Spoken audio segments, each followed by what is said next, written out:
ಎಲ್ಲ ವೀಕ್ಷಕರಿಗೂ ಶರಣು ಶರಣಾರ್ಥಿಗಳು. ನಾನು ನಿಮ್ಮ ಪ್ರಭಯ ಸ್ವಾಮಿ.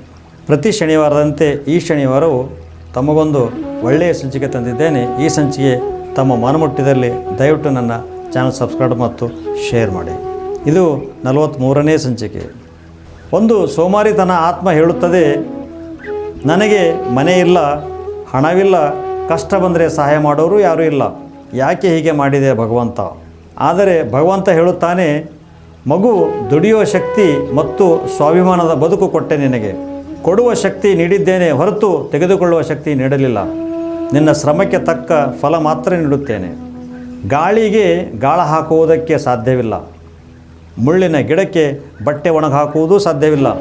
ಹಾಗೆ ಕೆಲವರಿಗೆ ಎಷ್ಟೇ ಒಳ್ಳೆಯದು ಮಾಡಿದರೂ ಅವರಿಂದ ಕೆಟ್ಟವರು ಅನಿಸಿಕೊಳ್ಳುವುದು ತಪ್ಪಲ್ಲ. ನಮ್ಮ ಉನ್ನತಿಗೆ ಮತ್ತು ಅವನತಿಗೆ ಬೇರೆ ಯಾರೂ ಕಾರಣ ಅಲ್ಲ. ನಮ್ಮಲ್ಲಿರುವ ಸಕಾರಾತ್ಮಕ ಶಕ್ತಿ ನಮಗೆ ಯಶಸ್ವಿನ ದಾರಿ ತೋರಿಸಿದರೆ, ನಮ್ಮೊಳಗಿನ ನಕಾರಾತ್ಮಕ ಭಾವನೆಗಳನ್ನು ನಮ್ಮ ಅವನತಿಗೆ ದಾರಿ ಮಾಡಿಕೊಡುತ್ತದೆ. Think positive and change your mindset. ನೀನೇ ನನ್ನ ಪಂಚಪ್ರಾಣ ಎನ್ನುವ ಹೆಂಡತಿಯ ಸಂತೋಷದಲ್ಲಿ ನನ್ನ ಪ್ರಪಂಚವೇ ನೀನು ಎನ್ನುವ ತಾಯಿಯನ್ನು ದಯವಿಟ್ಟು ಮರೆಯಬೇಡಿ. ಹೆಂಡತಿಯ ನಗು ಗಂಡನ ಆಡುವ ಮಾತಿನಲ್ಲಿ ಮತ್ತು ಅವನ ಪ್ರೀತಿಯಲ್ಲಿ ಅಡಗಿರುತ್ತದೆ. ಜನರ ಪುಣ್ಯದ ಕೆಲಸವನ್ನು ಮಾಡಲು ಇಷ್ಟಪಡುವುದಿಲ್ಲ, ಆದರೆ ಪುಣ್ಯದ ಫಲವನ್ನು ಬಯಸುತ್ತಾರೆ. ಪಾಪದ ಫಲ ಬೇಡ, ಆದರೆ ಪ್ರಯತ್ನಪೂರ್ವಕವಾಗಿ ಪಾಪವನ್ನೇ ಮಾಡುತ್ತಾರೆ. ಮುಗಿದ ಮೇಲೆ ಆತ್ಮವೇ ನಮ್ಮ ದೇಹವನ್ನು ತೊರೆದು ಹೋಗುತ್ತದೆ. ಅಂದ ಮೇಲೆ ಸಂಬಂಧಗಳು ಯಾವ ಲೆಕ್ಕ ಹೇಳಿರಿ?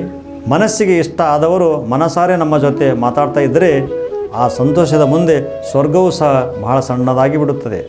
ರೋಗಕ್ಕೆ ಭಯಪಟ್ಟು ಊಟ ಬಿಡುತ್ತಾರೆ, ಬಿಪಿಗೆ ಭಯಪಟ್ಟು ಉಪ್ಪನ್ನು ಬಿಡುತ್ತಾರೆ, ಆದರೆ ದೇವರಿಗೆ ಭಯಪಟ್ಟು ಪಾಪ ಮಾಡುವುದನ್ನು ಮಾತ್ರ ಬಿಡುವುದಿಲ್ಲ. ಯಾರೋ ಗಳಿಸಿಟ್ಟಿದ್ದನ್ನು ಖರ್ಚು ಮಾಡಿದರೆ ಜೀವನ ಏನಂತ ಗೊತ್ತಾಗುವುದಿಲ್ಲ. ಸ್ವಂತ ದುಡಿದು ಬೇರೆಯವರಿಗೆ ಖರ್ಚಿಗೆ ಕೊಟ್ಟಾಗಲೇ ಅಸಲಿ ಜೀವನ ಏನಂತ ಗೊತ್ತಾಗಬಹುದು. ಇಷ್ಟಗಳು ಬದಲಾಗುತ್ತಾ ಇರುತ್ತವೆ, ಆದರೆ ಪ್ರೀತಿ ಬದಲಾಗಬಾರದು. ಕಷ್ಟಗಳು ಬರುತ್ತಾ ಇರುತ್ತವೆ, ಆದರೆ ನಂಬಿಕೆಯನ್ನು ಕಳ್ಕೊಳ್ಳಬಾರದು. ಮಾತುಗಳು ಬದಲಾಗುತ್ತಾ ಇರುತ್ತವೆ, ಆದರೆ ಕೊಟ್ಟಿರುವ ಮಾತನ್ನು ಮರೆಯಬಾರದು. ತಮ್ಮ ಮಕ್ಕಳ ಭವಿಷ್ಯಕ್ಕಾಗಿ ಜೀವನ ಪರ್ಯಂತ ಭಾರ ಹೊರುತ್ತಾರೆ ಆ ತಂದೆ ತಾಯಿಗಳು. ಆದರೆ ಕೊನೆಗಾಲದಲ್ಲಿ ಅದೇ ಮಕ್ಕಳಿಗೆ ಭಾರವಾಗುತ್ತಾರೆ ಆ ವಯಸ್ಸಾದ ತಂದೆ ತಾಯಿಗಳು. ಸಂಬಂಧಗಳು ಬಟ್ಟೆಯಂತೆ, ಒಮ್ಮೆ ಹರಿದರೆ ಮುಗಿಯಿತು. ನೀವೆಷ್ಟು ಹೊಲಿಗೆ ಹಾಕಿದರೂ ಹರಿದ ಗುರುತು ಹೋಗಲ್ಲ. ದುಃಖ ನಮ್ಮನ್ನು ಹಿಂತಿರುಗಿ ನೋಡುವಂತೆ ಮಾಡುತ್ತದೆ, ಆತಂಕವು ಸುತ್ತಲೂ ನೋಡುವಂತೆ ಮಾಡುತ್ತದೆ, ಆದರೆ ಭರವಸೆ ಮಾತ್ರ ಯಾವಾಗಲೂ ಮುಂದೆ ನೋಡುವಂತೆ ಮಾಡುತ್ತದೆ. ಗಂಡನ ಜೀವನದಲ್ಲಿ ಹೆಂಡತಿಯು ಬಗೆ ಬಗೆಯ ಆದರ್ಶವಾದ ಪಾತ್ರಗಳಿರುತ್ತವೆ. ಯಾವಾಗ ನಮಗೆ ಕಷ್ಟ ಬಂದರೆ ಅವಳು ಸ್ನೇಹಿತವಾಗಿರುತ್ತಾಳೆ. ಯಾವಾಗ ನಮ್ಮ ಅನಾರೋಗ್ಯವಾದಾಗ ವೈದ್ಯನಂತೆ ವರ್ತಿಸುತ್ತಾಳೆ. ನಮಗೆ ಹಸಿವಾದಾಗ ಮಹಾ ಅನ್ನಪೂರ್ಣ ತಾಯಿ ಅಂತೆ ಕಾಣುತ್ತಾಳೆ. ಗಂಡನನ್ನು ಯಾರಾದರೂ ದೂಷಿಸಿದರೆ ನ್ಯಾಯಮೂರ್ತಿ ಆಗುತ್ತಾಳೆ. ಪ್ರೀತಿ ವಾತ್ಸಲ್ಯಕ್ಕೆ ಅಮ್ಮ ಅಪ್ಪ ಆಗುತ್ತಾಳೆ. ಮರಳಿನ ಮೇಲೆ ಮರಳು ಅಂತ ಬರೆಯಬಹುದು, ಆದರೆ ನೀರಿನ ಮೇಲೆ ನೀರು ಅಂತ ಬರೆಯೋದಕ್ಕೆ ಸಾಧ್ಯವಿಲ್ಲ.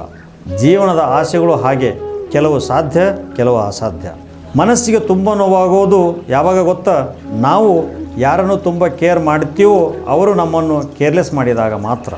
ಸತ್ಯವನ್ನು ತಿಳಿಯುವುದೇ ಜ್ಞಾನ ಮಾರ್ಗ, ಸತ್ಯವನ್ನು ನಂಬುವುದೇ ಭಕ್ತಿ ಮಾರ್ಗ, ಸತ್ಯ ಪದದಲ್ಲಿ ನಡೆಯುವುದೇ ಮುಕ್ತಿ ಮಾರ್ಗ. ಸಂಬಂಧ ಕಡಿದು ಹೋದರೂ ಸಹ ನಿಜವನ್ನು ಹೇಳಿರಿ. ಸುಳ್ಳು ಹೇಳಿ ನಂಬಿಕೆಯನ್ನು ಮಾತ್ರ ಕಳೆದುಕೊಳ್ಳಬೇಡಿ. ಏಕೆಂದರೆ ತುಂಡಾದ ಸಂಬಂಧ ಎಂದಾದರೂ ತಿರುಗಿ ಹೊಂದಾಗಬಹುದು, ಆದರೆ ಕಳೆದು ಹೋದ ನಂಬಿಕೆ ಹಿಂದಿರುಗಿ ಬರುವುದಿಲ್ಲ. ಧನ್ಯವಾದಗಳು. ಈ ಸಂಚಿಕೆ ತಮ್ಮ ಮನಮುಟ್ಟಿದಲ್ಲಿ ದಯವಿಟ್ಟು ನನ್ನ ಚಾನಲ್ ಸಬ್ಸ್ಕ್ರೈಬ್ ಮತ್ತು ಶೇರ್ ಮಾಡಿ. ನಮಸ್ಕಾರಗಳು.